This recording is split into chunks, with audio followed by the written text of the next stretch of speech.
ni radiyo ijwi rya rubanda. Inshuti mukurikira ibiganiro bya radiyo ijwi rya rubanda, nongeye kubasuhuza kuri uyu mugoroba tariki ya 22 z'ukwa kane 2020. Nifuje kuganira, nishimiye kwakira muri studio Madame Chantal Mutega na Bwana Felicien Hategekimana baje kutuganiriza. Mu kanya turababwira insanganyamatsiko y'icyo kiganiro. Nagira ngo nsabe abari muri studio batwibwire mu magambo make, hanyuma dutangire ikiganiro nyacyo. Chantal. Ndabasuje Simeon wantumye muri iki kiganiro, nsuje Felicien tugihuriyemo, nsuje n'abanyarwanda bose bazadukurikirana kuri uyu munsi utazibagirana mu gihugu cy'u Rwanda, ariko ni amateka. Ndabasuje mwese, tugire ikiganiro cyiza kandi kizabagirira akamaro. Murakoze. Bwana Felicien.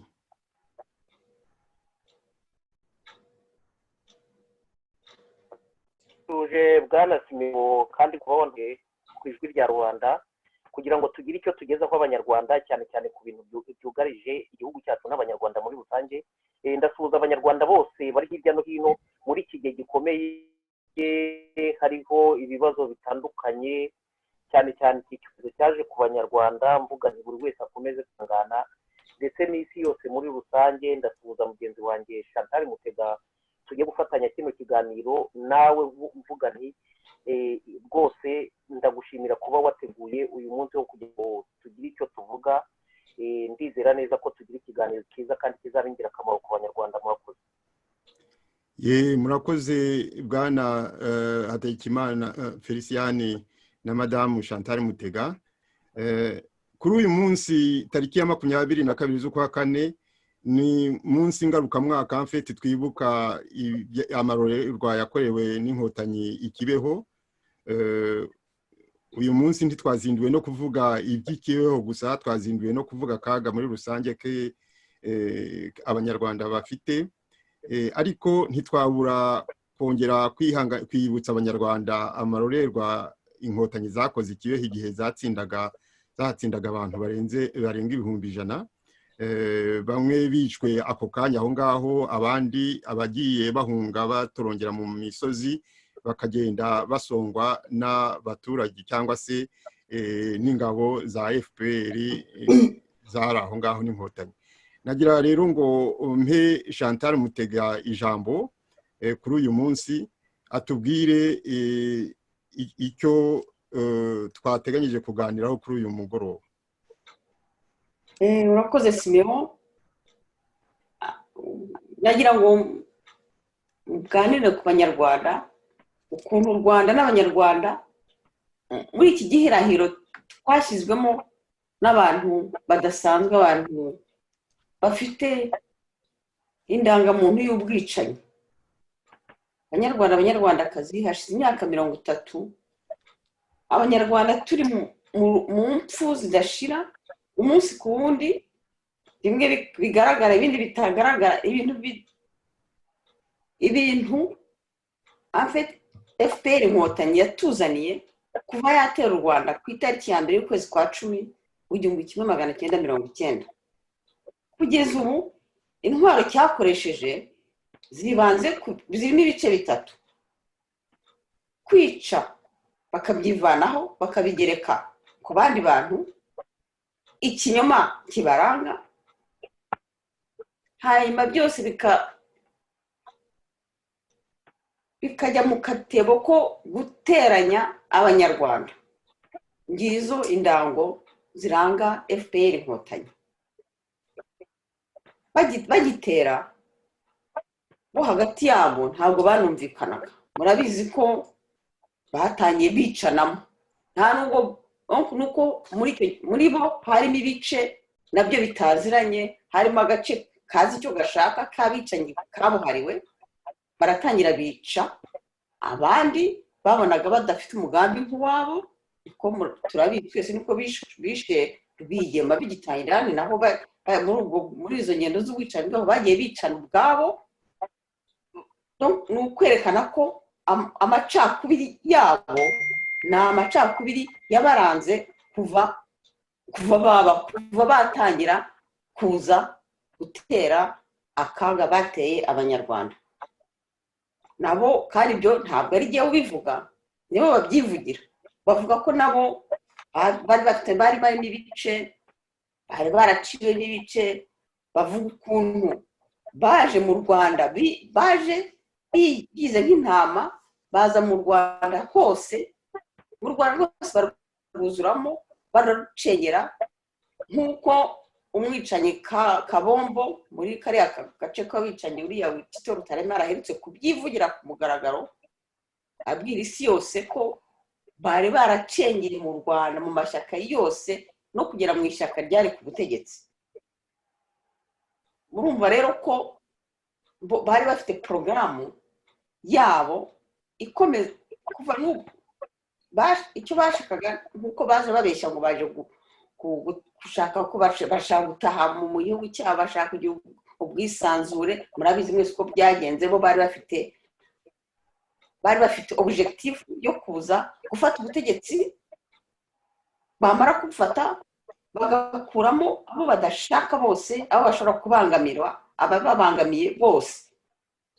Murabizi ukuntu baje nyine byatangiye, kandi hari habaye imishyikirano yo kugira ngo abanyarwanda bose biyunge.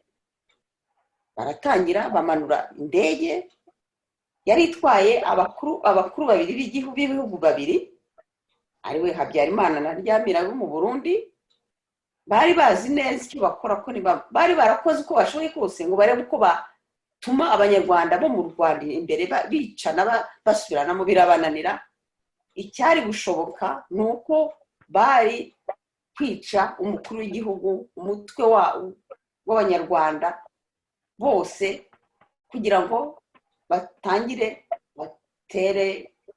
batere imiborogo mu Rwanda. Murabizi ko byagenze, baramwishe, ntibyahagarariye aho, baratangiye bajya gutiza umurindi abo bantu bari barakaye. Kandi abibutsa ko ibyo bavuga ngo abahutu 80% nk'uko mu majoro Rutayomba yaherutse kubivuga, ngo barishe, nta muhutu wari uzi ubwenge, umuntu intellectuel cyangwa umuyobozi wigeze ujya mu bwicanyi. Wenda icyo bavuga bariya babagosora ngo nuko bari bafite responsibility, ariko nta n'umwe yafashe umupanga ngo ajye kwicana.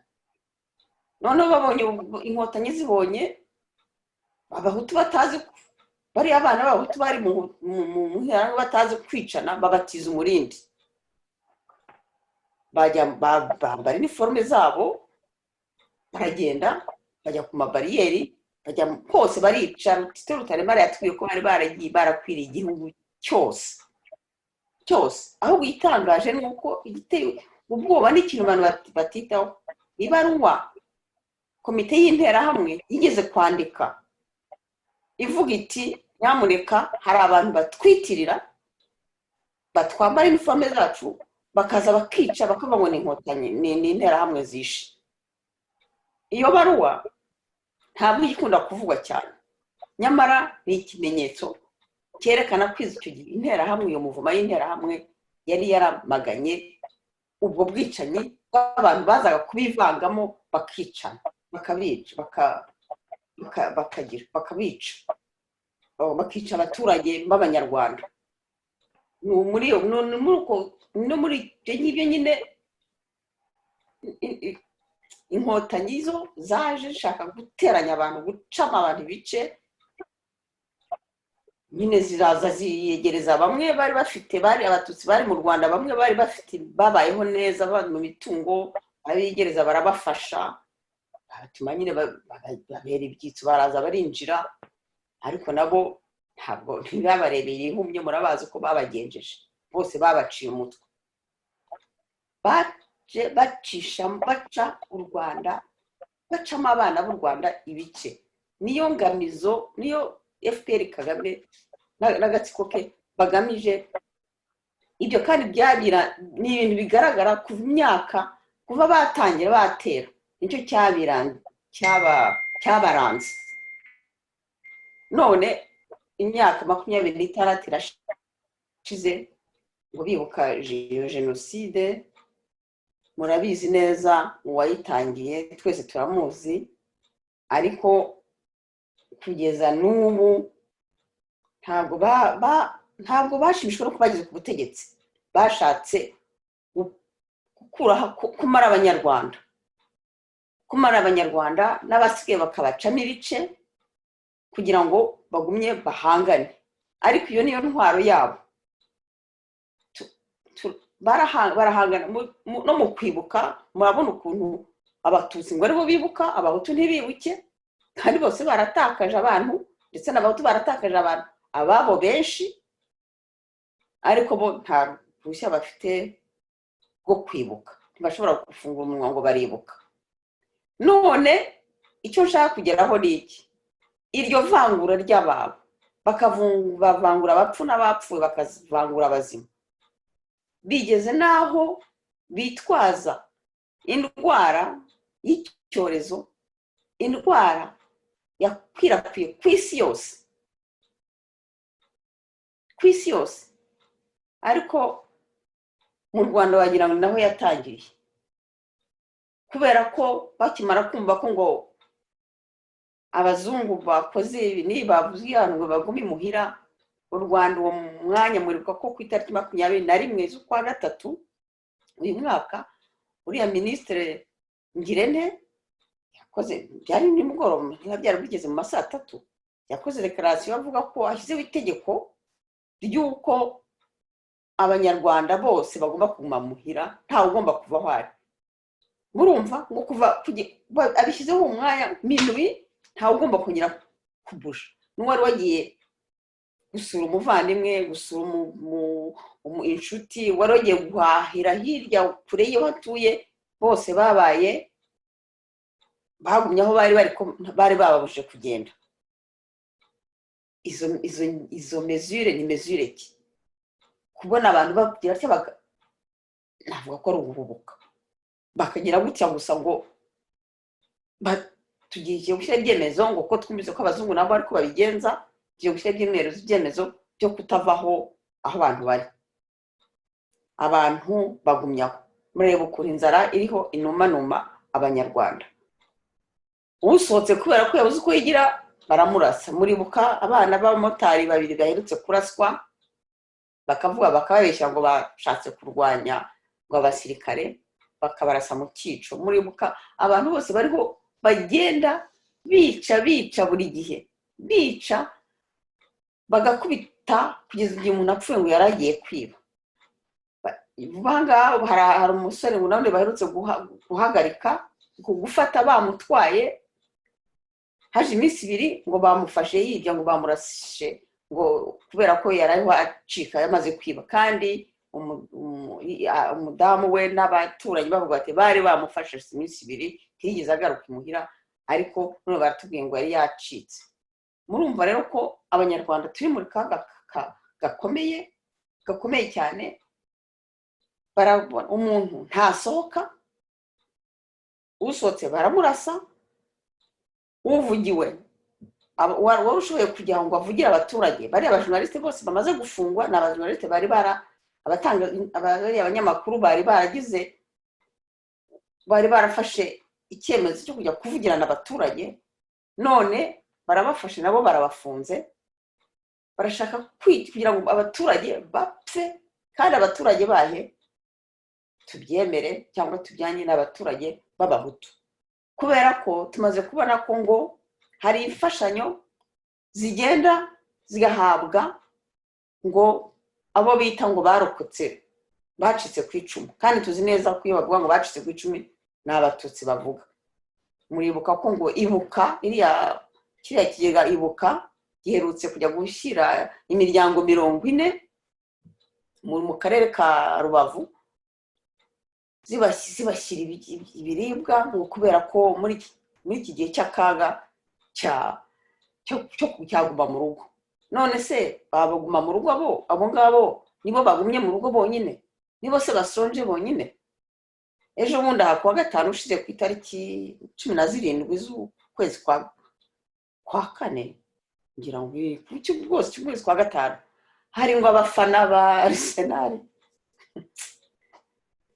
akabigasekwa nakeza ngo abafana ba Arsenal b'abanyarwanda mu Rwanda bafashe ibiribwa bajya guha abacikacumu abatutsi imiryango niba 86 80 birenga babaha ibiro 10 by'amafu bya kawunga ibiro 10 by'imiceri ibiro 10 by'ibi ibiro 10 by'ibi amavuta yo gutekesha amasukari mu gihe bajya kuroranura abaturage bakeya bakabaha ngo irobo y'ibunga ku muryango w'abana 8 irobo y'isukari irobo y'umuceri murumva abandi buri family irabona ibiro 10 by'ibi nibi bo barabibaha barabatinda ku mubyimba murumva iryo vangura koko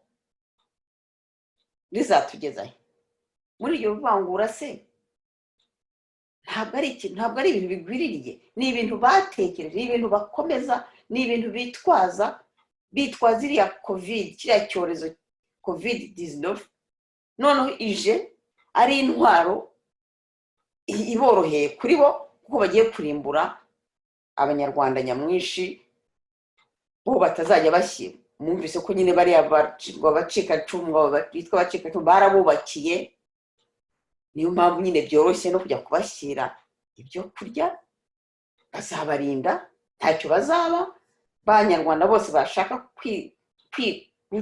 kwikuraho bagiye kubona intwaro itabahenze kandi bazabeshya isi ngo bishwe n'iki cyorezo murumva koko ibi bintu bizatugezayo murumva ko ubwo bugome bw'abantu bitwa FPR inkotanyi bari abantu bumva ko bari kuri isi bumva ko nabo bafite umubiri bumva ko ibyo bintu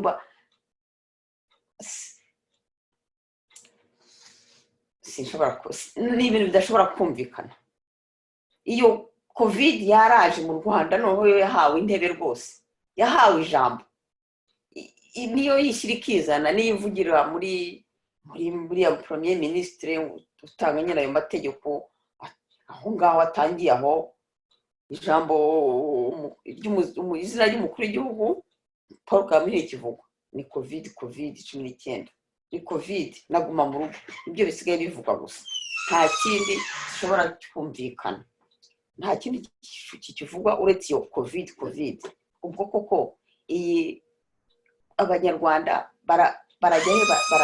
barajya he tubigenze dute ko ni ibintu birakabije ariko ndahamagara abantu bose kubona ko kumva ko aho gupfira mu nzu bahagurukiye bagende bapfe baraswa bo gukurikira amacenga bababwira ubuterabwoba nta terabwoba rirenze inzara nta terabwoba rirenze inzara niyo mpamvu babwira ngo bahaguruke bagende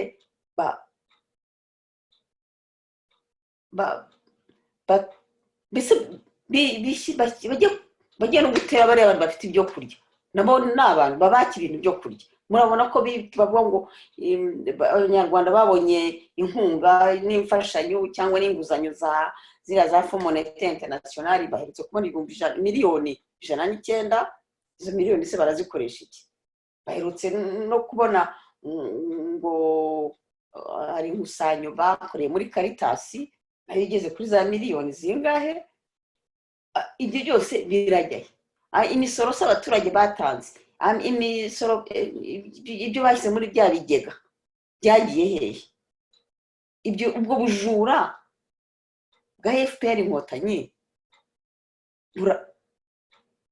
burabageza kuki ibyo bintu twari dukwiye guhaguruka nako turarahaguruka tukamenya tukabamagana tukabwira na communauté internationale yose ko mu Rwanda ntibahaguruke barebe abanyarwanda inkunga bariho batangira bahereza abanyarwanda irajya hehe? Nabyo babibaze ko abanyarwanda barapfa, ejo tuzasanga amazu yose yuzuye iminuko y'abapfu. Nta kindi FPR nyine iriho iritwaza iki cyorezo kugira ngo nyine bagumye bacemo abantu ibice, ariko nabo bacikamo ibice. Njye nababwira nti se mwebwe batutsi muhabwe ibyo kurya mukabona umuturanyi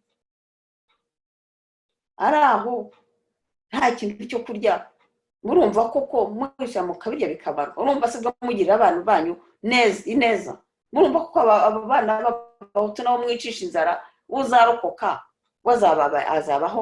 azababeraho aborohe? Ubwo se azorohera abo bana banyu bamukandamiye? Ibyo ni ibiki koko? Nibarebe ko ibyo bakora nta rukundo bafitiye igihugu, nta rukundo bafitiye abana babo, nta rukundo rushobora.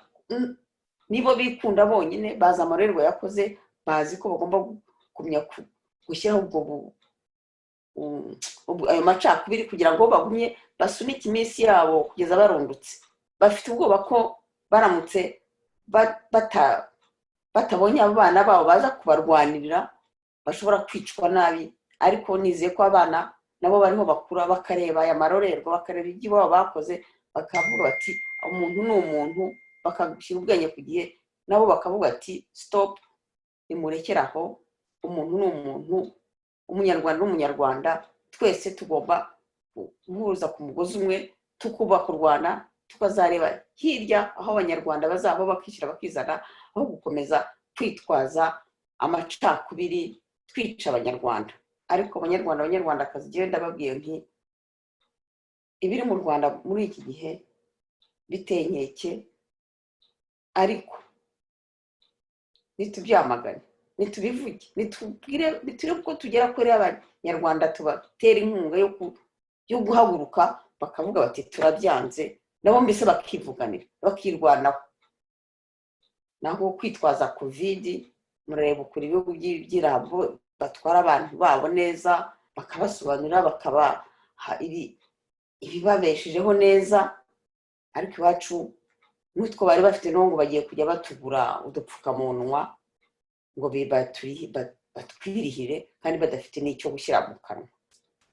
Nicyo naba mbivuzeho, ubwo reka n'abandi bagira icyo babivugaho. Murakoze.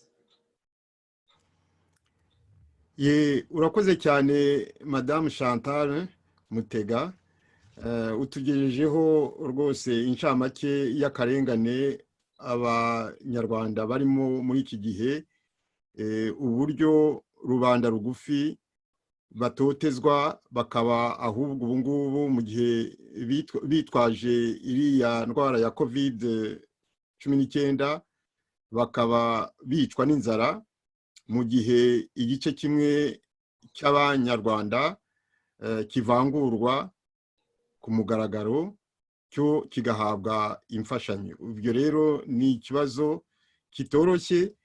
Kuva kera ibyo bibazo byariho, kuko kuva inkotanyi zafata ubutegetsi ivangura ntiryashize, ubu riracyakomeza. Nagira ngo nk'ijambo Felicien nawe agire icyo atubwira, akurikije ahereye ku byo wavuze, abe yaduha komanteri cyangwa se yakuzuza ibyo utubwiye ubu ngubu.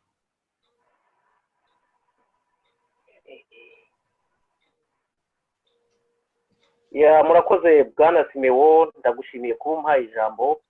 Ndashimira Madamu Chantal Mutega ibitekerezo atugejejeho.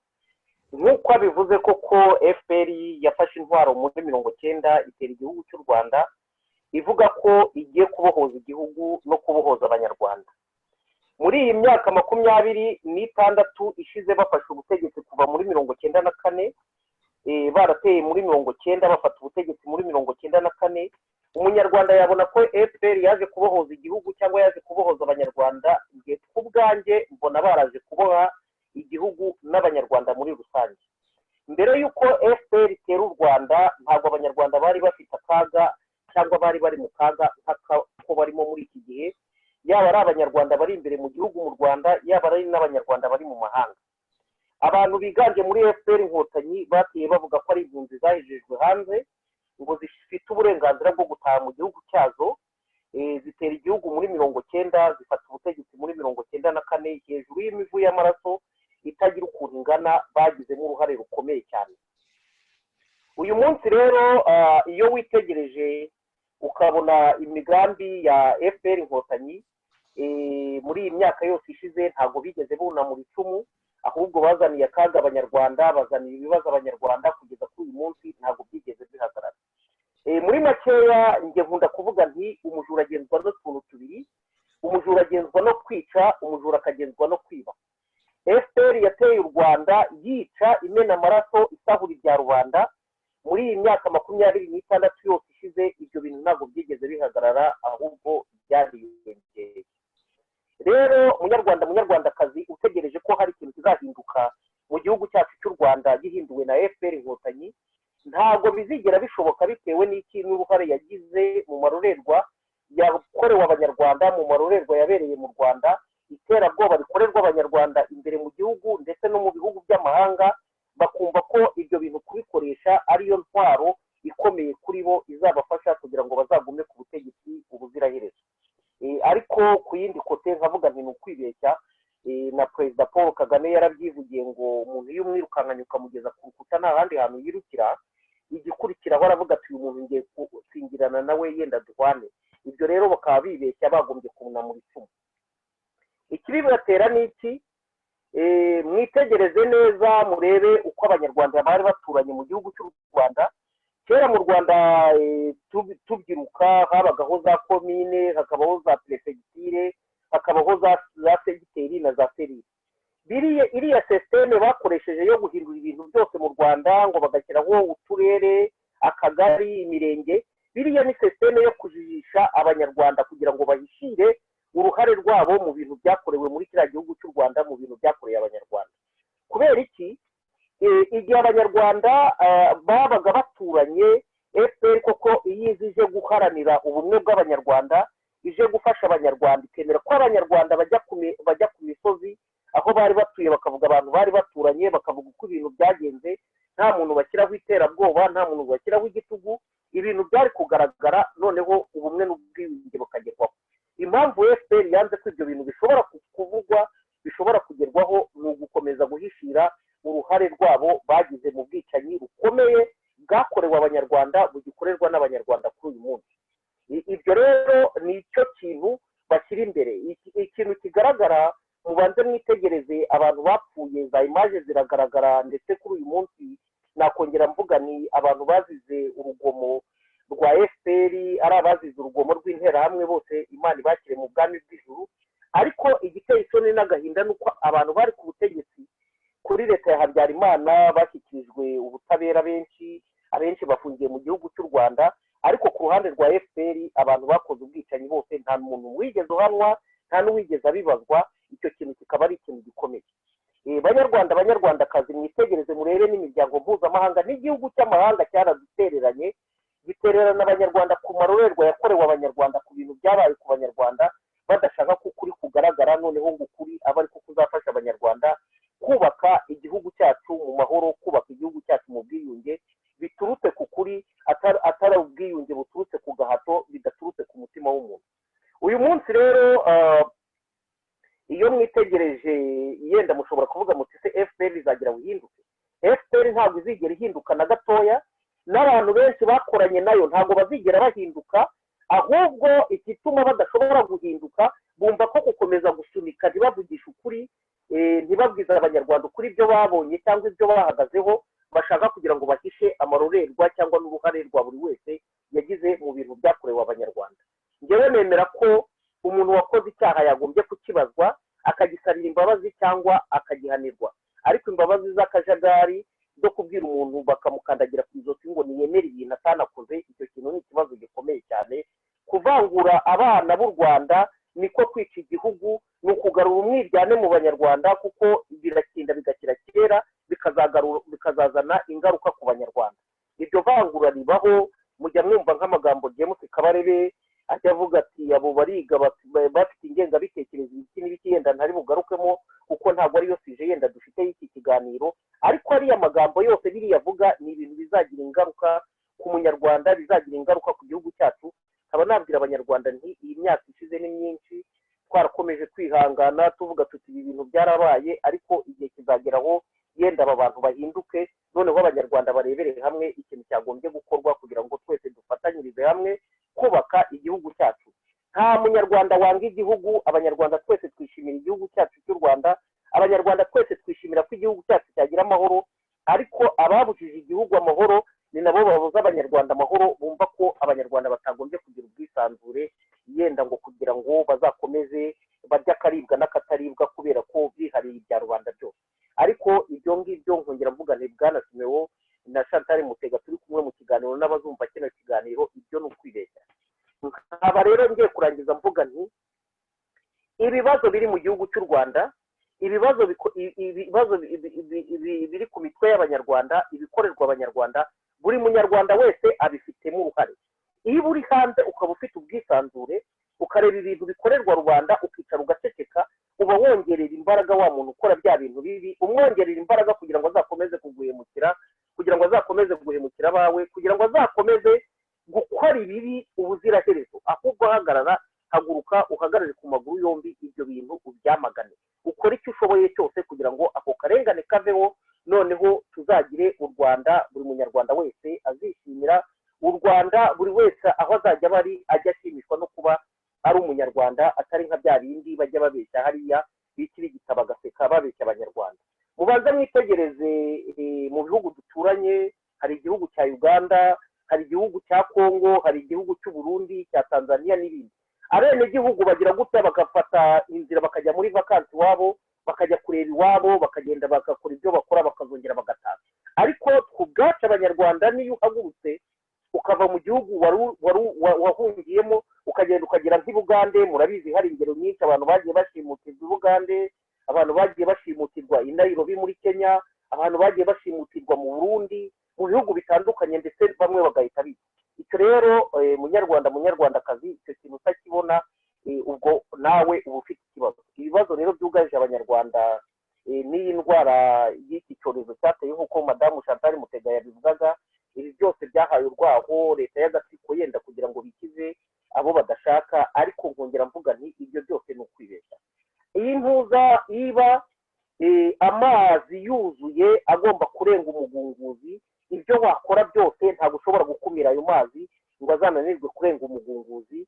imyaka irashize ari myinshi, icyo perezida Paul Kagame nk'umuntu uyobora igihugu nemera, kubera ko yagiye ku butegetsi mu buryo bw'amanyanga ahinduye itegeko nshinga, yagombye kujya imbere guhagarara ku maguru yombi akabwira abanyarwanda ati banyarwandakazi, twakoze amahano, twarahemutse, narabahemukiye, ndasaba imbabazi mu izina ry'abanyarwanda, noneho mbaho ubutegetsi, murebere hamwe uburyo mushobora guhitamo umuntu ushobora kuyobora igihugu mu nyungu z'abanyarwanda, mu nyungu z'igihugu muri rusange, noneho abanyarwanda bakihitiramo abantu bagomba kubayobora.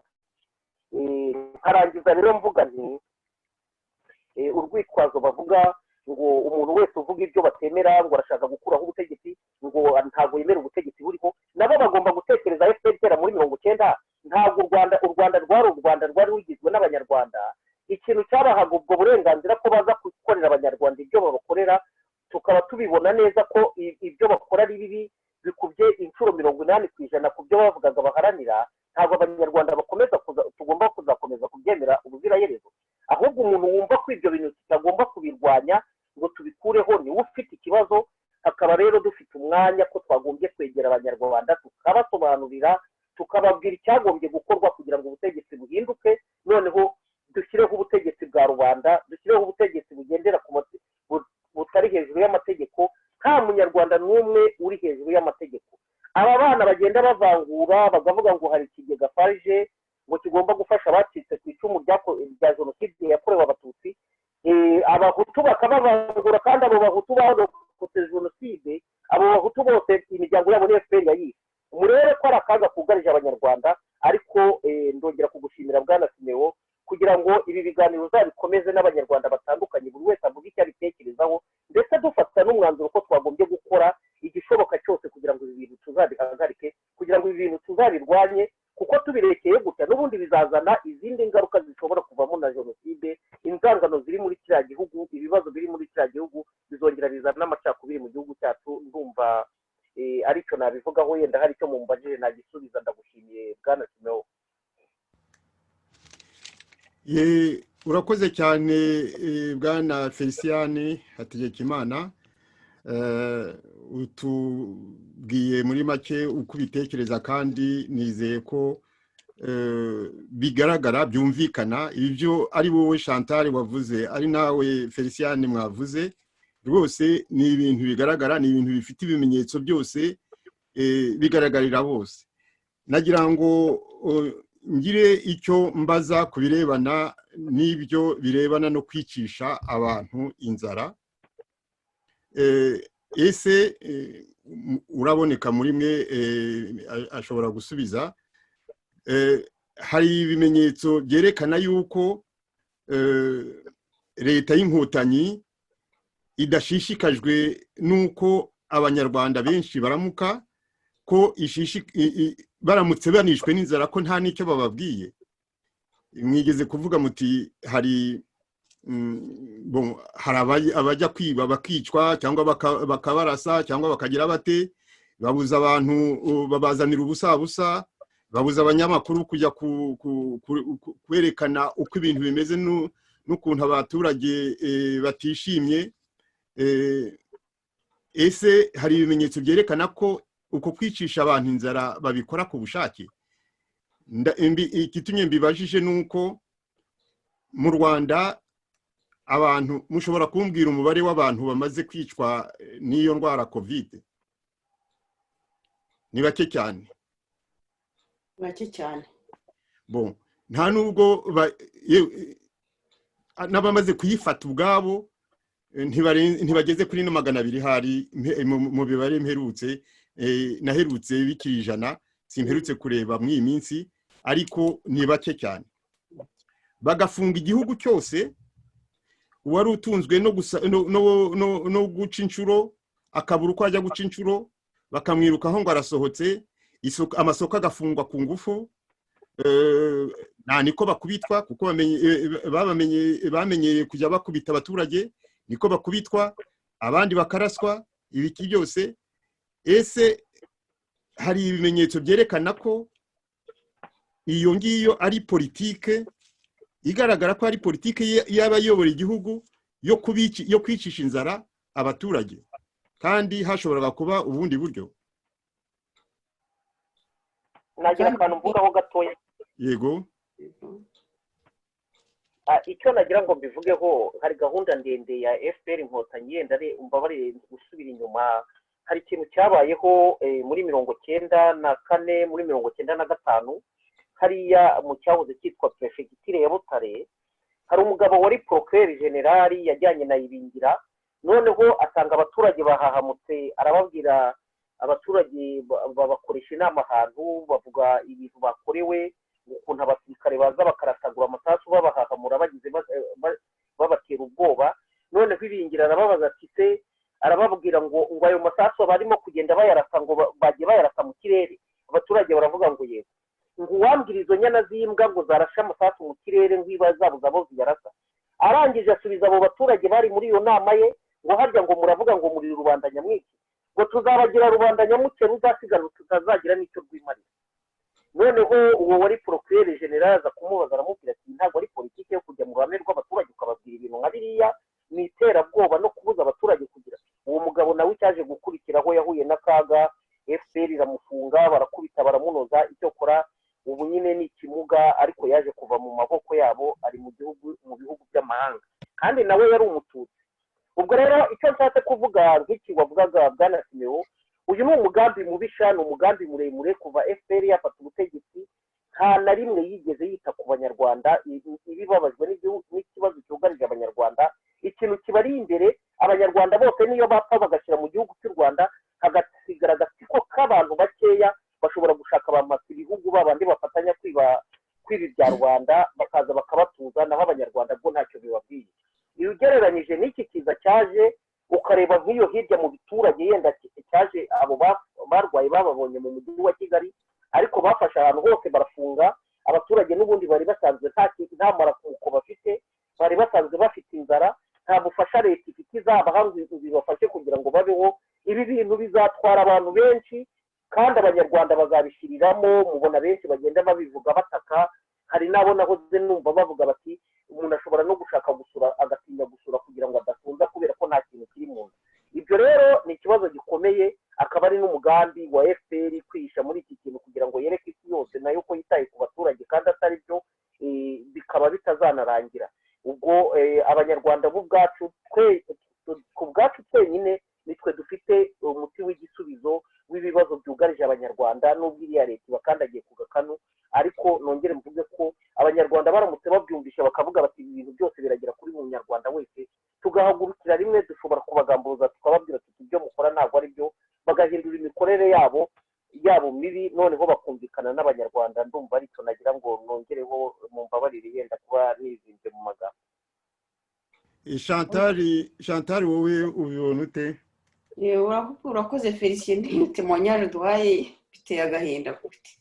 Ibintu birenze ko amasasu bayabashe mu kirere ngo umuntu akatinyuka akabwira abaturage ibyo bintu. Yewe bari abantu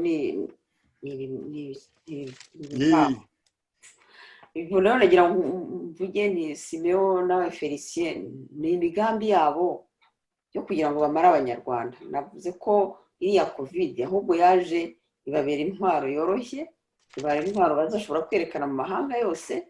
Ariko njye navuga nti n'ayo mahanga uwo azabwira yose azahabuke ati kuki se mu Rwanda aribo bishwe n'iyo covid, kandi ni nayo mpamvu bafunze bariya abanyamakuru kugira ngo batazajya berekana imirambo y'abantu bishwe n'inzara, noneho nyuma bazabeshye ngo ni covid yabishe. Ariko si ndi bica covid, ibi bica gutyo bafata ibyemezo byo kwica abantu, byo guhima abaturage. Murareba mu Burundi ibintu byose byarakomeje, barajya mu misa, barajya mu mipira, barajya mu masoko, barakomeje ubuzima bwabo, baririnda nabo barakaraba intoki, bagerageza kutegerana cyane aho batagomba kwegerana, ariko bagakaraba intoki bagapimwa. Iyo bagiye mu mikino, nabonye bagiye mu kibuga cy'umupira aho binjira baraza bakaraba intoki bakabatesta niba nta covid bafite, bakabareka bakinjira, abantu bakabaho. Hari ka nkeya z'abantu bapfa nako muri Afurika ni nkeya, ni bakeya cyane. Si Burundi gusa, mureba Tanzania ukuntu yabigenje, nabo ikorohereza abantu, ntabwo bashobora gufungirana abantu. Umuntu wajya uramuka ari uko yagiye kuzunguza utuntu cyangwa gukora itera ikiraka aha n'aha, bazamufungirana badafite n'ubushobozi, igihugu ridafite ubushobozi bwo kujya kumushyira ibimutunga, bamufungirane babone ko batashaka kumwica. Umuntu utekereza wese ntabwo ushobora kubuza umuntu ngo gumaha, kubwira umuntu ngo gumaha wisohoka kandi ntacyo ufite urya ngo ubone ko ari udashaka kumwica. Donc ni jenoside ikomeje, jenoside bagomye gukorera abantu b'abahutu, surtout ko abandi ngo babashyira ibibatunga bihagije. Mperutse no kubona muri iyi minsi Madagascar, umuperezida wabo yaravuze ati twebwe dufite ikinyobwa cya base de chloroquine abantu bashobora kunywa rwose, twabonye kaza abantu bakize. Ati byo kujya kuvuga ngo tuzakora za etude clinique n'iki byose bizaba nibikorwe, ariko ibintu biriho birakiza abantu. Havuga nti bari abanyarwanda ko twari twavuga ngo bateye imbere muri za siyanse muki, abo baganga baye b'abadogiteri bande kuki batibanda gushaka igisubizo kuri iki cyorezo cy'ukuntu abaturage babakiza icyo. Niba hari n'ufasha bamuha umuti umworohereza umukiza, bakajya kwibanda kujya gufungirana abantu, kubicisha inzara. Aho niho babwira nti mbona ko ntabwo ari ikintu, ni ikintu batekereje, ni ikintu bakora babishaka. Barabizi neza ko abanyarwanda bashaka gusigara bashaka ko basigara mu Rwanda ni abanyarwanda bazababera b'abagaragu bazi gusoma bike cyane, bo bazaba mureba abana babo ko bajya kubigisha hanze, nibo abana babo nibo bazagaruka batazi icyo ari cyo gukunda igihugu, kubera ko bazaba barize mu bihugu byo hanze. Nubwo bifite demokarasi, bazajya babona abana bo mu Rwanda babandi bo hasi bari ko ari abana bafite umwanda batagomba kwegerwa, ari abajya gukora mu mihanda, bajya gukora. Abanyarwanda u Rwanda ashaka ko hasigara abanyarwanda bake ba useless nk'uko Kabarebe yabivuze, nk'uko n'uwo Felicien yavuze ko bashaka gusiga abantu useless mu mutwe, bashobora kubabwira ati mukore iki, mukore ibi ngibi. Niyo mpamvu bariho n'abariya babona n'aba bariho bicwa barashwe, ni abantu babona ko bashobora, ari bakiri bato bashobora kubona ko baba bafite ingufu zo kuba bagira akamaro ko gutangira, kuba bajya gukora revolution. Abo rero ntibashaka kwerimina bose, ndababwiye muzabujya kubona mbone mu Rwanda hasigaye abantu babiri, nyamwinshi n'abantu batazi, babandi bagenda barahohamutse bakoma amashyi, bari umwana wa Kagame, Kabarebe n'abo bamunyuza n'abaki bose babareba gutya, bari hagati mujye gukora ibi. Ariko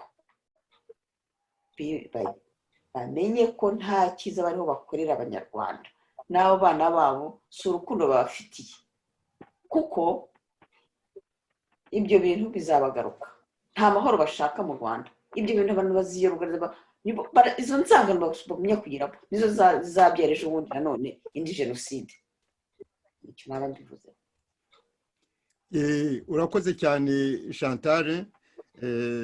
Ibyo nibyo koko biriya birebana n'inzango zahembewe kuva muri 1990 kugeza ubu ngubu, bimeze nko kwicarira ikirunga, bishobora kuzatera ibibazo biruta n'ibyabaye imbere, kandi ndakeka ko hari ibimenyetso bigaragara ko inkotanyi zo zibigira ubwende. Mu ruhande rumwe hari abanyarwanda bari imbere mu gihugu imbere ya 1990, mu rundi ruhande hari abanyarwanda b'impunzi bishyizeho ubukotanyi, nyine bavuze yuko babaye inkotanyi, noneho bahitamo kuza gutera u Rwanda, baza bica abanyarwanda, baba bari imbere mu gihugu, abanyarwanda bari imbere mu gihugu, baba abo mu bwoko bw'abahutu, baba abo mu bwoko bw'abatutsi. Nyuma bakora ku buryo, nyuma y'ihanurwa ry'indege, ku buryo nyine biyegereza abatutsi, babumvisha ko bo ari bo barengera abatutsi. Abatutsi babajya inyuma, bakina wa mukino, bumva ntacyo bameze neza. Abahutu baratotezwa, baricwa, barakurikiranwa no mu mahanga kugeza na n'ubu. Ikibazo gihari mbaza ni ukubaza nti ese abatutsi, aho abatutsi bari imbere mu gihugu koko bo ntibabona ko hari ivanguramoko? Mwaba mufite ibimenyetso byerekana yuko abatutsi, abari mu bwoko bw'abatutsi n'inkotanyi nazo ni abatutsi, ariko abatutsi bari imbere mu gihugu basanze aho ngaho, bari basanzwe babana n'abandi banyarwanda mu mahoro, bumvikana, bagira bate, nyuma intambara iteye bitangira gucikamo ibice. Ese abatutsi ubu ngubu bazi, bumva yuko abahutu batotezwa? Ese bazi gravite, bazi uburemere bwo kwemera ko ubwoko babana nabwo butotezwa, mu gihe bo ubwabo nk'ubwoko butoneshwa? Icyo ni ikibazo nagira ngo mbabaze mwembi, niba abatutsi bari conscient y'ikibazo cy'urwango rwahembewe, rukaba runagikomeza guhemberwa hagati y'amoko yombi, bikozwe n'inkotanyi zaje zituruka hanze zivuga ziti ari umututsi ari umuhutu uri mu Rwanda n'aba tubangamiye ibyo ni akazi ke we azagenda. Felicien, ndagushimiye bwana Simewo kumbaza icyo kibazo kirahari kuko kandi inkotanyi bo nibarusahurira mu nduru guteranya ayo moko bo ubwaba agatsiko kabyungukiramo kubera ko abanyarwanda ntabwo bita ku bintu karimo kubakorera cyane cyane gusahura ibya rubanda ahubwo bareba ibyo bintu byo kubacamo ibiki hagati rero y'abanyarwanda bahutu n'abatutsi n'abatwa y'amoko yacu adutandukanye duhuriyeho mu Rwanda duhuje uruhu duhuje amaraso tuvuga ururimi rumwe hagati y'abanyarwanda nta kibazo dufitanye ubwacu ikibazo ni agatsiko gatoya k'abantu kareba inyungu zako bwite katareba inyungu z'abanyarwanda katareba inyungu z'igihugu muri rusange niko gakurura ibyo bibazo naho ubundi abanyarwanda nta kibazo bafitanye rero nk'uko uvuga utise abo batutsi barabibona cyane kuko ntabwo natinya kubivuga nka Chantal Mutega n'umututsikazi iyo aza hano akavuga impungenge afite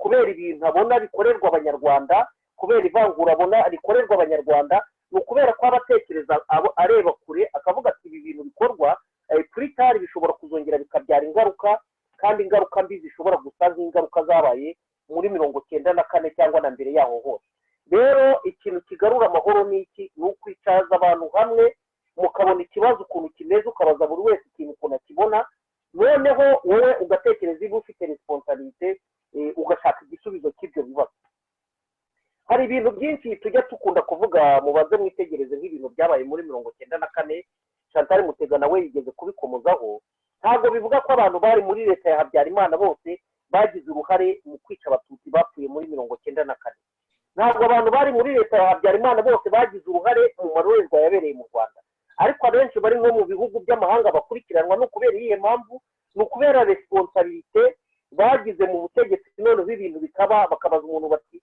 muri iki gihe wari uri muri uyu mwanya wakoze iki kugira ngo ibi bintu bye kubaho bishatse kuvuga ko iyo ufashe responsabilité bakaguha gukora imirimo udafite imbaraga zo kuyikora wagombye kudemisiyona ukajya ku ruhande ukavuga uti akazi singashoboye hakareba undi muntu ugomba gukora ako kazi uyu munsi rero icyo uri kuvuga iri vangura riba mu Rwanda ejo bundi na Perezida Paul Kagame yarabyivugiye ibintu ntibihinduka ntabwo aba bantu bakorana nawe bose bazavuga ngo ni Perezida Paul Kagame wabidukoreshaga buri wese afite uruhare rwe buri wese afite uruhare rw'azabazwa aba banyarwanda barenganijwe aba bana bavangurwa bamwe bakarenganwa abandi bagatonesha igihe nikigera bakavuga bati kuki mwagiye mudukorera ibi buri wese azabisobanura ariko nongera mvuga nti iyi leta y'agatsiko ya FPR inkotanyi igizwe n'abantu bakeya bakorera abanyarwanda ibyo babakorera kubavangura kubacamo ibice mu rwego rwa tekinike rwo kugira ngo bakomeze ngo bazayobore ubuziraherezo ibi bintu ni ikintu kibi cyane tugomba kwamagana kandi abanyarwanda bagomba kugiramo uruhare kugira ngo ibi bintu bizahagarare umunyarwanda yongera agira icyizere cyo kubaho kuba umututsi ntabwo ari icyaha kuba umuhutu ntabwo ari icyaha nukoresha ubuhutu bwawe kutajya kubangamira mugenzi wawe ngo ni uko ari umututsi nukoresha ubututsi bwawe mu kutajya kubangamira umuhutu ngo ni uko ari umuhutu ibyo bintu nta kintu bizaba bitwaye tugomba kugira igihugu kigendera ku mategeko itegeko rireba buri wese yaba ari perezida yaba ari minisitiri yaba ari umuntu uwo ari we wese umuturage usanzwe mu moko dutandukanye waba yakoze icyaha kuko agahanwa binyuze mu nzira y'amategeko ibyo bintu nicyo kintu duharanira kandi nzi neza ko nitugira ubushake ibi bintu tuzabigeraho bwana Simewo akaba ari nacyo cyaduhagurukije muri kiriya gihugu cy'u Rwanda biriya byose biba muri 1994 imyaka ntabwo nari mfite imyaka ihagije yo kugira ngo kugeza kuri uyu munsi mbe najya muri politiki ariko naje kwitegereza ibyo bintu byose bigenda biba ndatekereza ndavuga uruhare rwanjye ni uruhe umusanzu wanjye ni uwuhe kugira ngo turwanye ibi bintu noneho abanyarwanda bazagire icyizere cyo kubaho mu moko yacu atandukanye umunyarwanda azabaho atikanga umunyarwanda azabaho adatekereza ko agomba kwitwa ko agomba gutotezwa umunyarwanda azabaho yumva ko angana n'undi munyarwanda mu rwego rw'amategeko cyangwa mu rwego rw'imibereho yenda mu mitungo abantu ntabwo bajya bangana abantu bagira amahirwe atandukanye ariko mu rwego rw'igihugu umuntu yumve ko afite uburenganzira ku gihugu ibi rero kugira ngo bigerweho birasaba imbaraga z'abanyarwanda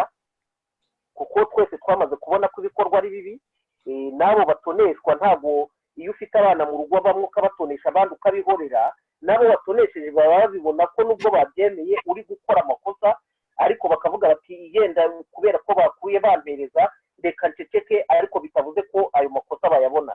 Aba rero nabwira n'abo bana bavangura bavuga ko hari abana bafashwa n'ibi bigega bya farije n'ibi bigega bya bega n'ibindi bitandukanye ngo bwe abantu bacitse ku icumu rya jenoside yakorewe abatutsi. Aba bana bose hari abana b'abahutu b'umubare munini cyane bacitse ku icumu rya FPR. Abo bose ni abana b'imfubyi badafite kiburira ariko leta iriho y'u Rwanda irabavangura. Mwibuka umwana wabajije mu minsi yashize avuga ati yabazaga James Kabarebe muragenda mukajya kubakira abashigajwe inyuma n'amateka mukajya kubakira abatutsi bacitse kuri jenoside ngo yakorewe abatutsi abahutu bo mubakira hehe.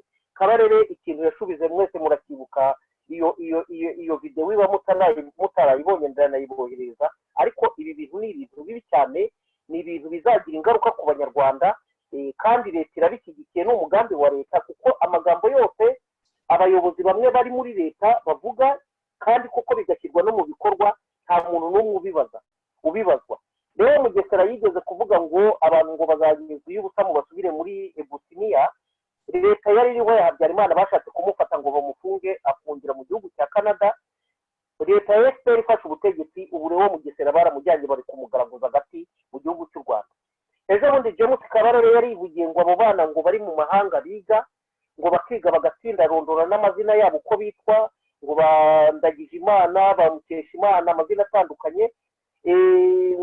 Avuga ko base ngo bari ekonomi y'ibihugu byose bitandukanye aribo bayigize ngo ariko ngo ikibabaje ngo biba bigaga ngo batiga ingengabitekerezo ya jenoside ngo nta kintu byari kuba bitwaye. Ngo leta ngo yagombye gushaka imbunda iremereye kurusha izindi ngo ikaba ari yewe kubitisha ngo bakamenya ko barangiye. Icyo kintu ni ikintu kiri cyane ni ikintu cy'ivangura kiri n'ibibazo birimo kuba ku banyarwanda cyagombye kwamaganwa kandi iyi leta y'agatsiko kubera ko ari ikora ibyo bintu gutegereza ngo izagira icyo ibikoraho nta kintu izabikoraho. Uruhare nongere mvuge ni uruhare rw'abanyarwanda ndetse no gufata uruhare rukomeye cyane kwigisha abanyarwanda ko uburenganzira buraharanirwa. Umunyarwanda agomba kwiyumvisha ko aba bantu bayobora igihugu batoba igihugu koko twemera ko ari abakozi ba rubanda. Umuntu iyo umuhaye akazi agakora ibyo udashaka umushyira ku ruhande noneho ugahitamo undi muntu ukavuga uti wowe wananiwe gukora ibyo twumvikanye jya ku ruhande ndashaka umuntu ugomba kunkorera ibyo nshaka. Ibyo rero kugira ngo bizagerweho bizagerwaho nande Bwana Simewo ni ngewe ni wowe ni Chantal n'abandi banyarwanda. Umunyarwanda wese ushaka amahoro umunyarwanda wese ushaka ibyiza kube ni ku gihugu muri rusange agomba guhaguruka akagira icyo akora kugira ngo tuzagire igihugu twishimira tuzagire igihugu gishimisha abanyarwanda tuzagire ubuyobozi bwita ku munyarwanda yaba ari imbere mu gihugu yaba ari mu bihugu by'amahanga. Umunyarwanda yagira ikibazo bagakurikirana ikibazo cye kandi babikuye ku mutima bashimishijwe n'uko umunyarwanda yagombye kurenganurwa. Ibyo rero icyo bisaba buri munyarwanda wese azibonera igisubizo. Murakoze Bwana Simewo. Urakoze cyane Chantal. Kuri icyo kibazo hari ka komantere wagira? Ka komantere nakongeraho nuko nibyo kuko baragerageza gutonesha abo batutsi baragerageza kubwira abana babo byiza kubaha ibyiza byose by'u Rwanda ngo aribo babigiraho uruhare ariko hazajya havamo bamwe bavuga bati ibi bintu n'ibyo kwamagana umuntu ni umuntu. Abo bantu rero nibo bahaguruka noneho bakababwira bati ibyo mukora ariko nabo abo bantu nabo ntibaborohere. Murareba ibintu Mihigo Kizito Mihigo yaba aririmba avuga ati abantu ni abantu nibibukwe n'ibibubahwe nabo ni ibiremwa muntu. Murareba icyo bamukorera. Niyo mugabo yarahagurutse nawe arigisha avuga ati jenoside bavuga ngo jenoside yakorewe abatutsi ni icyorezo ntabwo ari icyago cyagwiriye abatutsi gusa ni icyago cyagwiriye abahutu n'abahutu kuko uburyo wica ntabwo aba akiri umuntu nawe n'uwo gusabirwa nawe aba ateye agahinda nk'uko uwishwe nawe uwiciwe nawe cyangwa uwishwe nawe ateye agahinda afite n'agahinda. Abantu bose nabo guhaguruka abo bana n'abana bo mu bwoko bw'abatutsi bahagurutse bakavuga bati ibi bintu ntabwo ari byo. Ba Karikisite Sankara murabazi, ba Herimani murabizi, barahagurutse ba Ruzibiza yavuye mu Bugande cyangwa yabaga mu Rwanda, ntabwo nibuka. Sinamenya umenya yaravaga mu Bugande. Urumva ko nawe yari muri exception rwose. Ariko yari exception kuko malgré ko yavuye mu Bugande simbizi ariko nuko bya verifia yageze ahabona yuko ibintu byahabaye atari ibintu byo kwihanganirwa, ko amoko abangamiwe yombi, ko inkotanyi zishe kandi yaragiyemo adateganya kwica abona yuko ibyo yarwaniriye mbese atari byo babagejejeho. Murabona ko hari abantu no mu bwoko bwabo barengera batonesha, nabo harimo bahaguruka bakavuga bati ibintu ntabwo ari byo, ntabwo ari ibintu by'u Rwanda, ntabwo ari ibintu bya kimuntu, duhaguruke tubirwanye. Niyo mpamvu nyine barahaguruka nabo nibo bica bakabahonda kugira ngo batazongera guhaguruka, batazongera kugira icyo bavuga, ariko ntibashobora kubacecekesha kuko buryo umuntu afite mu mutima we ukuri ntabwo ashobora kongera kuba umucakara w'ikinyoma. N'umuntu iyo abana ikinyoma kandi azi ukuri ntabwo abaho neza mu buzima, ntabwo abaho nta buzima agira, abaho ariko akumva ari ikintu kiri aho. None se kugira ngo umuntu abeho ari igishungwa ntiyakwemera akavuga icyo atekereza agapfa akanigwa n'ubwo ari na rya jambo abwiye umuntu aho kugira ngo anigwe n'ibyo bintu by'ukuri bimurimo adashaka kuvuga kubera utunyungu n'iki. Ubwo rero nkavuga nti saba gusa abana bo mu bwoko bw'abatutsi bahagurutse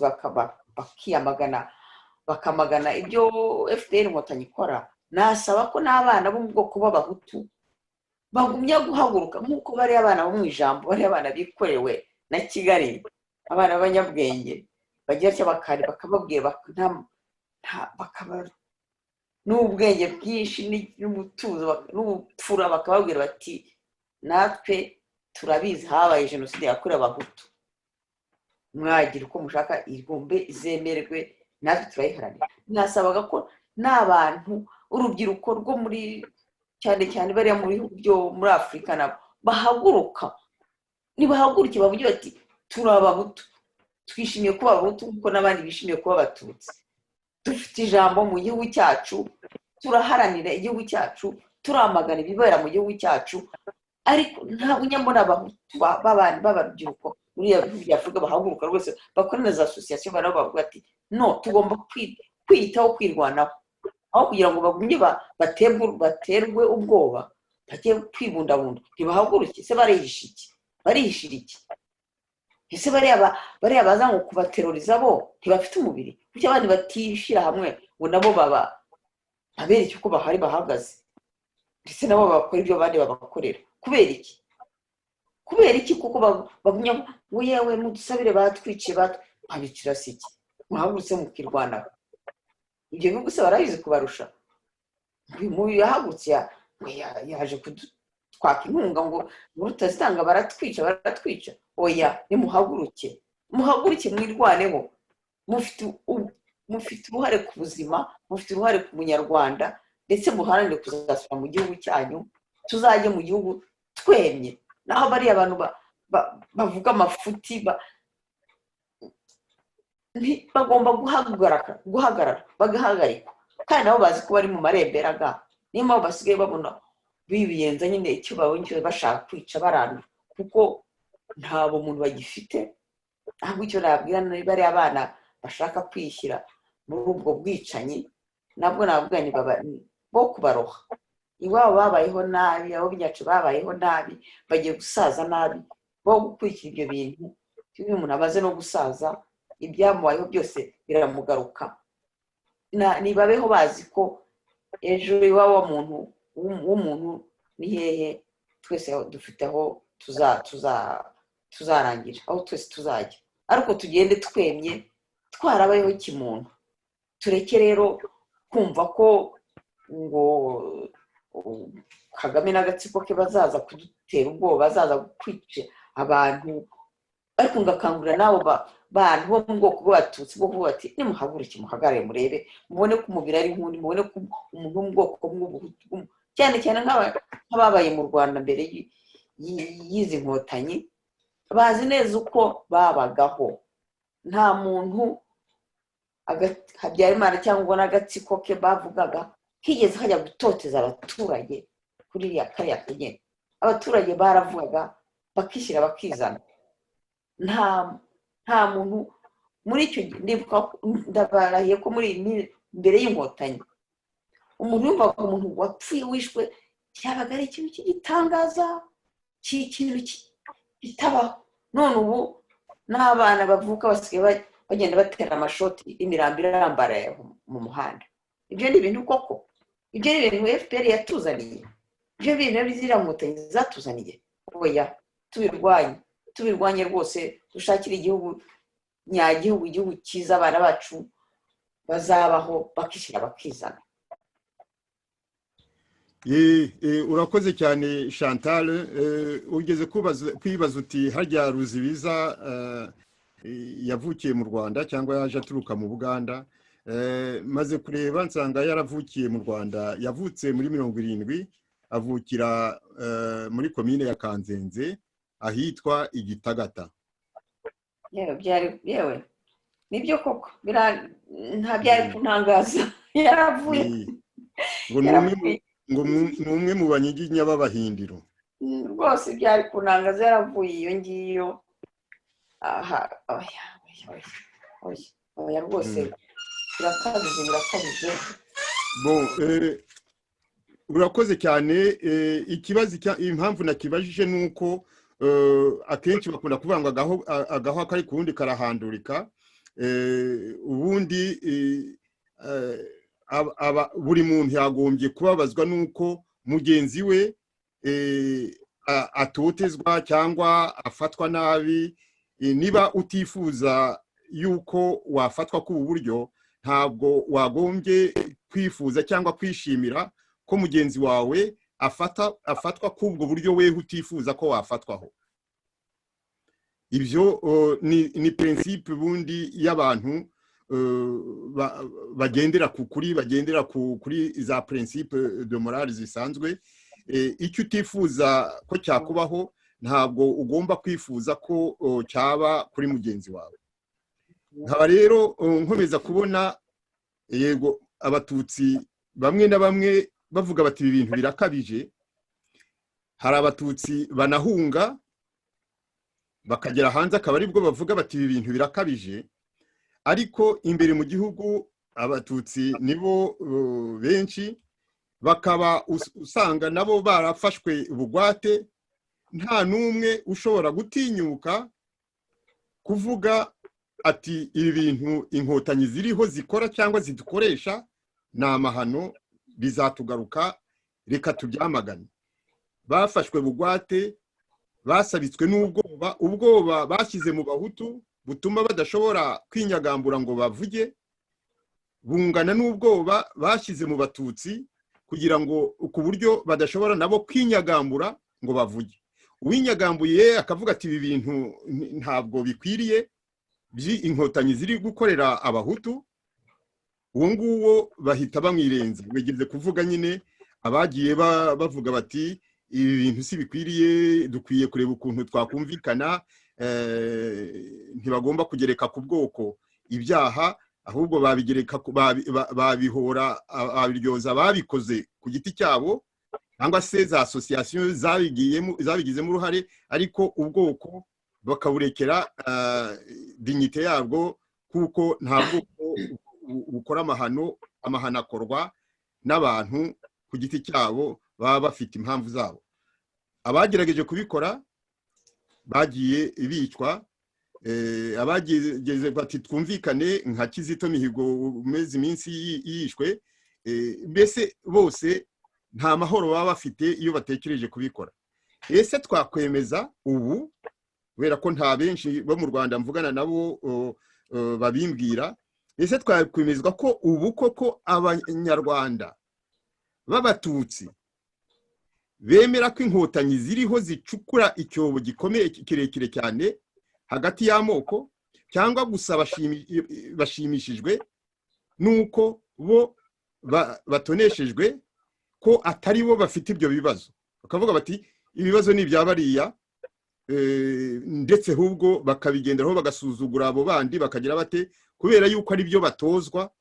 Ese hari benshi bumva bababazwa n'ukuntu abahutu batotezwa cyangwa bicwa, ku buryo uretse ubwoba gusa bumva bahaguruka bakavuga bati inkotanyi ziraturambiye, abahutu sibo banzi, ahubwo umwanzi wacu ari uwacu ari uwo bahutu, ni inkotanyi zitugejeje ahangaha, zitumye twangana kugeza ubu, zatumye bigera igihe twicana, ziri gutegura ku buryo n'ubundi n'ikindi gihe bishobora guturika tukaba twakongera kwicana.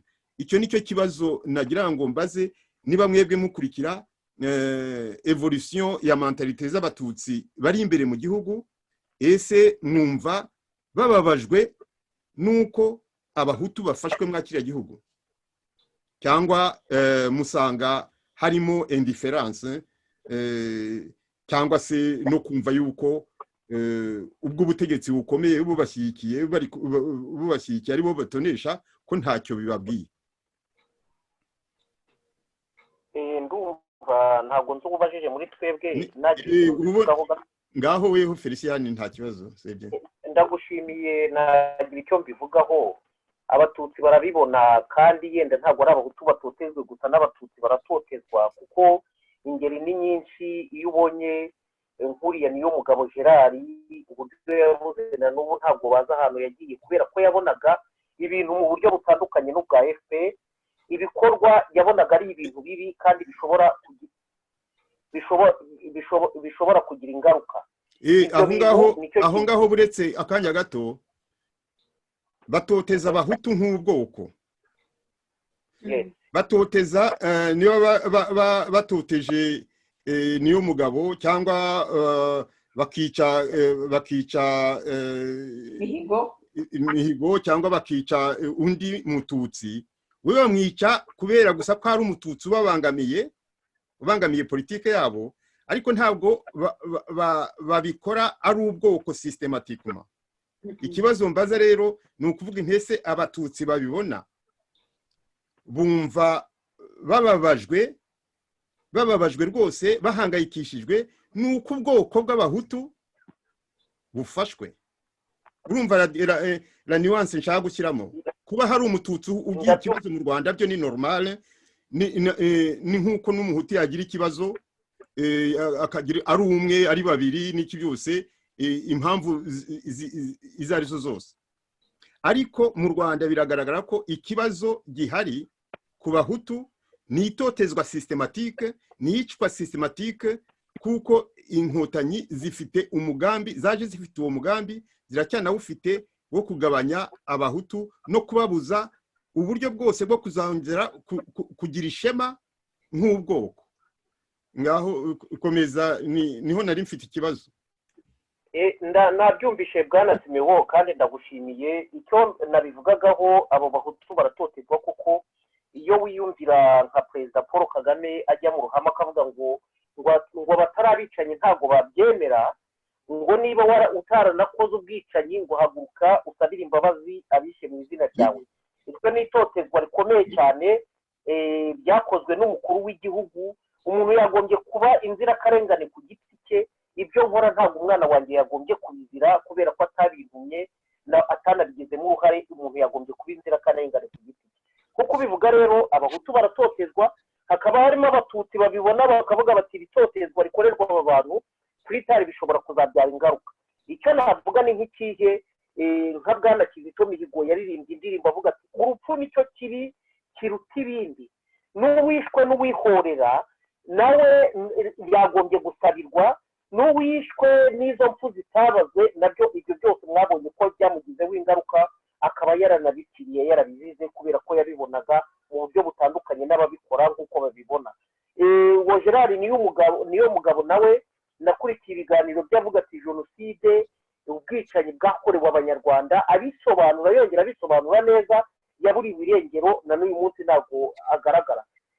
hari abandi rero n'ubundi ubwo ndavuga mu rwego rw'abatutsi babona n'ibikorwa n'ubwo byaba bikorwa ari bibi babona n'ingaruka zabyo akavuga ngo ngo ababikora ngo uriya ubikora ngo ni uwacu njyewe ntabwo navuga ngo umuntu ukora ikintu kibi ntabwo ari uwanjye aho yaba ava hose yaba ari inkomoka aho nabyaye n'abakora ikintu kibi ntabwo ari uwanjye ibyo akora ni bibi ngomba kubyanonsa nkajya nabyamagana abo rero bavuga ngo Kagame ngo ni umwicanyi ngo ariko ni uwacu n'uwabo genda twita ibyo bashyigikira bazabonera ingaruka zabyo harimo abenshi bumva nta kintu bibatwaye nka kwa kundi bavuga ngo agaho kari ku wundi karahandurika ngo umusonga wundi ntukubuza gusinzira yenda bakabibona babona nabo bibagezeho ariko harimo benshi babyamagana bavuga bati ibi bintu ntabwo ari byo ndetse bamwe bakagira n'ubwoba kubera iterabwoba iriya leta y'igisuti yashyize ku banyarwanda bakabivugira mu mitima yabo ariko ibintu biba hariya ni ibintu by'agatsiko gakoresha iterabwoba cyane cyane ku banyarwanda ku bwoko bw'abahutu ariko n'abatutsi batabibona bakagira yenda ikibazo cyo kuba babyanonsa bitewe n'iterabwoba rikorerwa muri cya gihugu njye nuko mbibona kandi ndumva ariko bimeze. Urakoze cyane Felicien kuba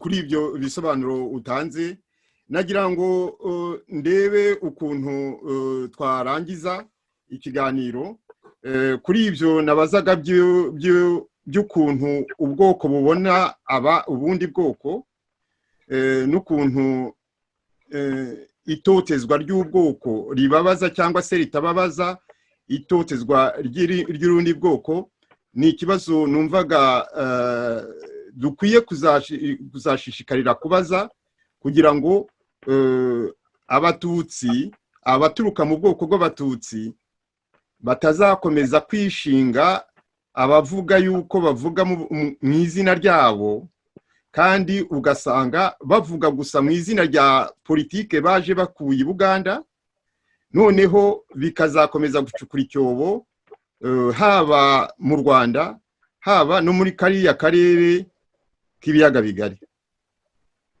kose aho igihe kizagera uzasanga mu bihugu bikikije u Rwanda bose bazajya bavuga bati abatutsi ni babi abatutsi ni abicanyi kandi ababi ari inkotanyi abicanyi ari inkotanyi ariko abatutsi ubu ngubu bari kwemera ko icyo kintu gishobora kuzabagerekwaho kuko nta effort mbona bakora yo kwamagana antake abantu bashishikajwe n'ishema ry'ubwoko bwabo batamagana abantu bo mu bwoko bwabo bakora ibyo ngibyo wenda kubera ubwoba kubera iki ariko ni ikibazo kuko umunsi umwe bizagera igihe hagira abantu bajya bavuga bati ibyakozwe byose byakozwe n'abatutsi ntabwo bazaba bakivangura ngo byakozwe n'inkotanyi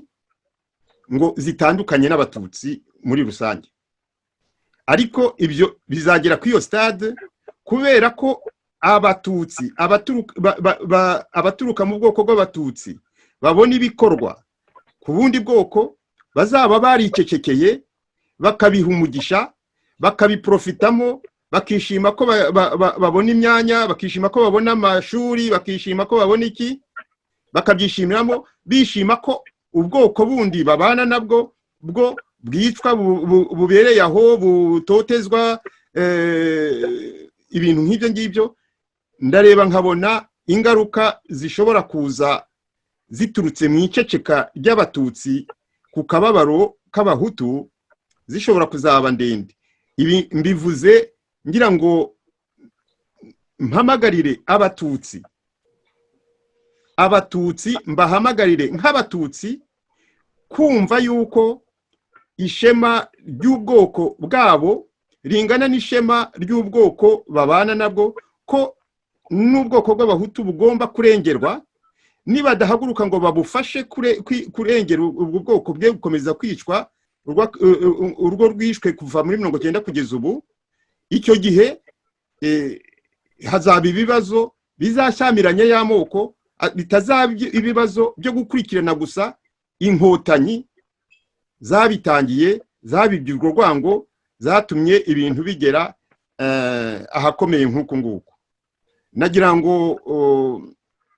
noneho mbasabe buri muntu niba hari ikintu mwumva kindi tutavuzeho tukivuge gato.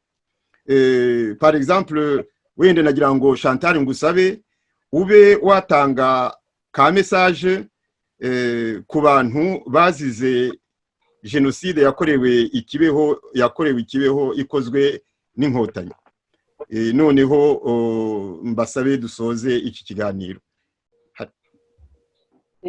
Urakoze Simeon.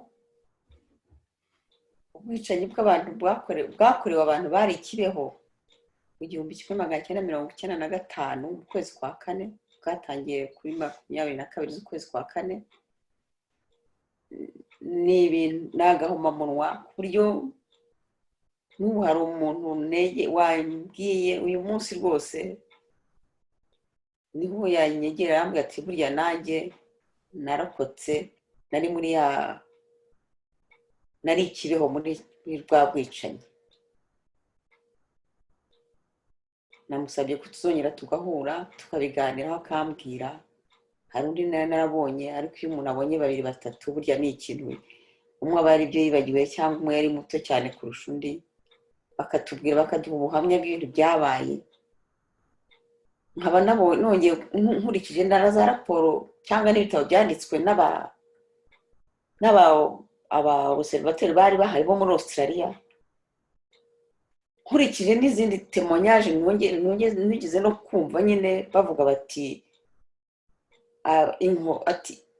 ati ntabwo ari ibintu byaje ntabwo ari accident, ni ubwicanyi ndengakamere abasirikare gikotanyi ba Kagame bagiye gukorera abantu bari muri kiriya camp y'Ikibeho. Bo baritwaza ngo bidefandaga, kandi abandi baravuga bati abantu bari bahari, kandi mu bako abazungu babivuga nta ruhare baba nta kote baba bafiteho, n'abantu bari bagiye kubera ibintu byari bibera mu Rwanda, ariko bakavuga ati biriya bintu bakoze ni ibintu bya kinyamaswa abasirikare ba FPR bakoze. Aho nicyo ntabwo bakivuga ngo barapresiza neza ngo abasirikare ba FPR baragiye bica batarobanura, bica abantu bari aho ngaho, ndetse n'abana bari bashoboye kubura ko babashyize mu ihema barabafungiramo bicwa no kubura umwuka. Murumva iyo jenoside yariyo jenoside yo kujya kwica n'abana utabaretse ngo bazicwe no kubura iwabo no kubura ikibagaburira, bakabashyirana bakabica bakabicisha kubima umwuka guhumeka. Hariho bitaniye se n'abanazi ba Hitler bajyaga wicisha gazi abayahudi? Bitaniye ntaho. Iriya jenoside Kagame FPR inkotanyi yakoreye abantu bari bahungiye Kibeho nagahomamunwa, bazayikorere, ariko n'abana babo bazumve ko ibyo baba bakoze. Kuko Bwana Simeon yabivugaga, bari bakwiye guhaguruka bakitandukanya bakamagana biriya bikorwa. kuko nanjye njya mbivuga mbibwira abantu bo muri famiye, muranyamagana ngo kumvuga ibi, ariko ibi byose ngenda ndareba abana bacu, kuko nitutabavugira nitubabwira ngo nabo bahaguruke bamagane n'ibi biba, twamagane n'ibiba, ubwoko bw'abatutsi bwose buzajyamo. Urumva ko no muri Kongo ntibakivuga ngo FPR bo ntibavuga ngo n'abatutsi. Nigeze kubona abantu bose bavuga ngo abatutsi ngo bameze batya n'abato. Amasibwo koko ejo isi yose izabivuma abatutsi. Ubu abariho baraha abatutsi bari no ku butegetsi n'iki, ubwo barumva kuko ibintu bazabyikorera, barumva ko bashaka kwikoreza uyu muzigo abana babo.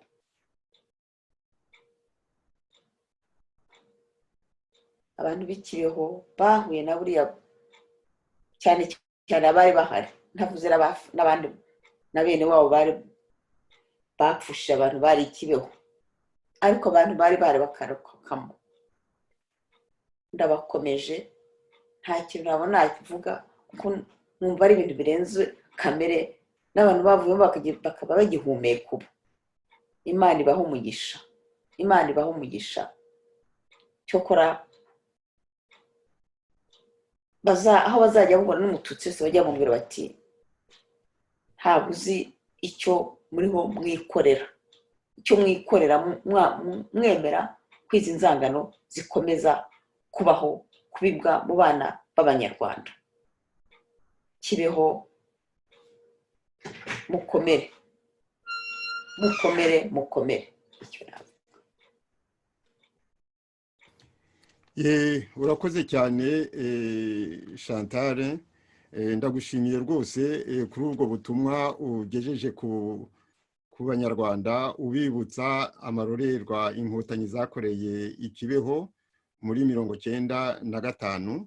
Nagira ngo ngusabe nguhe umwanya usoze iki kiganiro, ariko mbere yo kuguha uwo mwanya wo gusoza nagira ngo ntange ubutumwa, mpamagare abanyarwanda baba mu bwoko bw'Abahutu baba mu bwoko bw'Abatutsi. Abahutu nimwe muriho mutotezwa, mwicwa, kandi bimaze imyaka n'imyaka bikorwa ntawe ubyitaho, ari communauté internationale ibyo ntibireba. Mwapfa mwese, hapfa bake, ibyo ntibibareba. Bo icyo bashaka ni ukubana n'inkotanyi. Nidukomeza rero Abahutu kujenjeka nk'uko bimeze ubu, ubwoko bwose buzashira. Uretse no gushira, n'abasigara bagasigara barasizwe ibara rikomeye cyane hejuru y'ibinyoma, ibara rya jenoside, ndetse ku buryo uturuka mu bwoko bw'Abahutu wese azajya abarwa nk'aho ari umwicanyi, nk'uko inkotanyi y'inkoramaraso Rutayomba iherutse kubivuga muri iyi minsi, ko ngo nta Muhutu utarishe, ngo nibura 80% ry'Abahutu bose bishe Abatutsi. Ibyo rero Muhutu ugomba kumenya yuko ari uburenganzira bwawe kurwana ku ishema ry'ubwoko uturukamo, ukamagana abaturuka mu bwoko bwawe bashobora kuba barakoze ibyaha cyangwa banabikora. Ibyo ukabyamagana ni ibisanzwe, ariko ugashyigikira ko ufite uburenganzira nk'ubwoko, mufite uburenganzira bwo kubaho, kugira ishema, gukomeza mukabaho nk'abandi bose. Ikindi rero ku Abatutsi nyabuneka nimuzirikane yuko ibyo mutakwifuza ko bibabaho mudakwiriye kubyifuriza abo mu bundi bwoko. Ni ukuvuga ko namwe mufite inshingano mwe Batutsi yo kwamagana umwanzi duhuriyeho ari wo FPR Inkotanyi, kuko ariyo yabibye ururwango rwose aho rugeze ubu mu mitima y'Abanyarwanda. Ni FPR ni Inkotanyi zikomeza kubitoza, zikomeza kubihembera, ku buryo umuntu wese uvuga ati reka amoko yegerane abane neza, yumvikane, bahita bamugirira nabi, yaba Umuhutu yaba Umututsi. Ku buryo rero Batutsi, nagira ngo namwe muzirikane gufasha Abahutu kugaruza ishema ry'ubwoko bwabo. Ibyo utabisobanukiwe yazandika akabibaza, tukareba uko ibibazo bafite, commentaire bafite, impamvu bumva bitashoboka yuko bita ku kibazo kirebana n'ubwoko basangiye igihugu. Nibasanga ari ibintu bidashoboka cyangwa bitari ngombwa, nabyo twabyiga. Ariko nk'Abanyarwanda nagira ngo niba dushaka kumvikana, buri muntu ababazwe n'umusonga wundi, buri muntu ye kugendera ku bwoko bwe kugira ngo yishimire ko hari abo mu bundi bwoko bafite ibibazo batagomba kugira. Nagira ngo Madame Chantal ngusabe udufashe gusoza iki kiganiro twagiranye uyu munsi. Urakoze Simeho. Pardon. Ntabwo nasoza ntamaganye umuntu witwa ngo Filipo Mpayimana ko yitwariye wo mwigeze kwiyamamaza kujya kuba perezida. Wize kwiya. Sinzi niba wabonye message yatanze uyamagana ubugizi bwa nabi bw'interahamwe yo avuga ngo bakurikiye bafashe FPR kumya kwamagana izo nterahamwe n'abashyikiye interahamwe bose bazivuga bakwiye kwamaganwa. Uriya ni umuntu wo mu bwoko bw'abahutu. Ariko se nkibaza nti ibyo biriya avuga muri iki gihe agatinyuka akavuga ibintu nka biriya, avuga ngo ubwoko bwe ngo bwakoze ibi bwarishe nibwo bwakoze amabi, ngo nibahaguruke bashyigikire FPR inkotanyi, bamagana abahutu ngo bakoze ubwicanyi, ngo bahige aho interahamwe zose ziri. Ntamubaza ati se buriya abona ko arusha Evode ubwiza n'ubwenge? Araruta se Olivier Nduhungirehe? Muri iyi minsi nta gihe gishize baberetse ko bamaze kubakoresha babataye nk'isogisi umuntu ryarambiranye umuntu rishaje akarijugunya, none nawe arahagurutse. Ubwo se buriya muntu we ntibashyira bamuhaye kugira ngo abe yatinyuka kuvuga biriya muri iki gihe, muri iyi minsi mike ishize. Olivier Nduhungirehe n'ukuntu yari umwambari wabo bamugize. Ubwo abamuzi uwo Filipo Mpayimana muzamubwire muti Imana izakurinde ikwereka inzira nyanzira, ko uriho uratana, uriho urihakana ubwoko bwawe, uriho uravuga ibintu bitakuri ku mutima. Nta kimwe nko kujya kuvuga ibintu bikagusohokamo kandi utabyemera. Ntabwo nemeza ko uriya muntu yemera ibyo avuga ashyigikira inkotanyi. Nta muntu ushyigikira ziriya nkotanyi yaba umuhutu yaba umututsi ari umuntu uzi gusoma no kwandika abona ibyo bakora.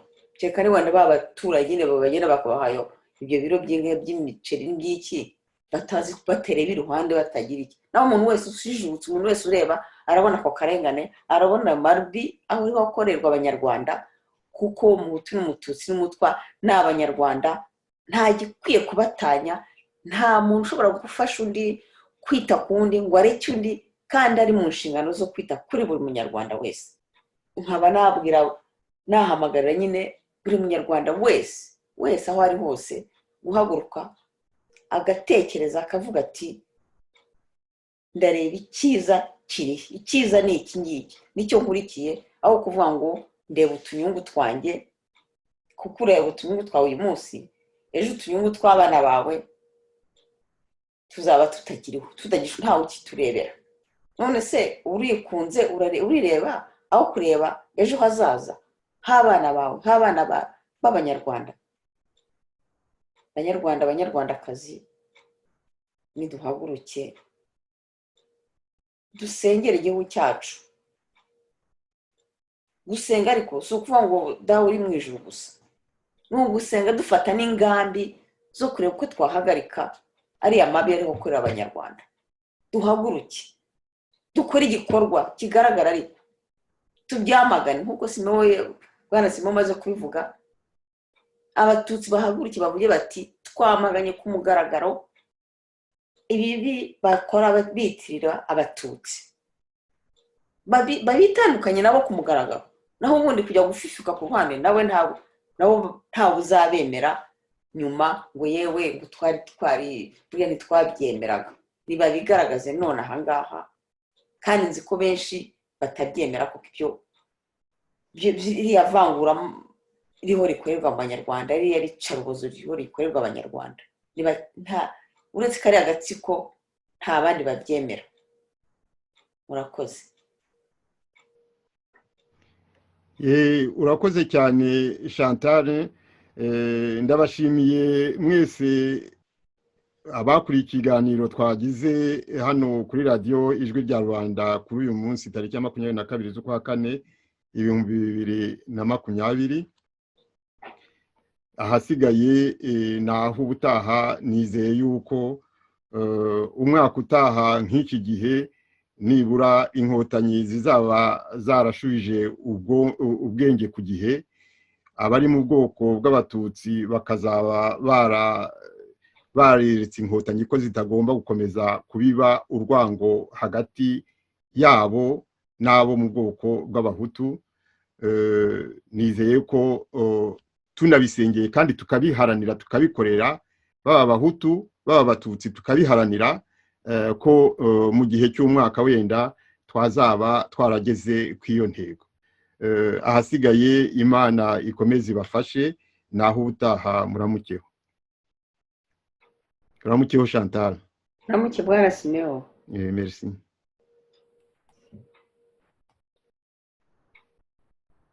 Iyi ni radiyo ijwi rya Rubanda.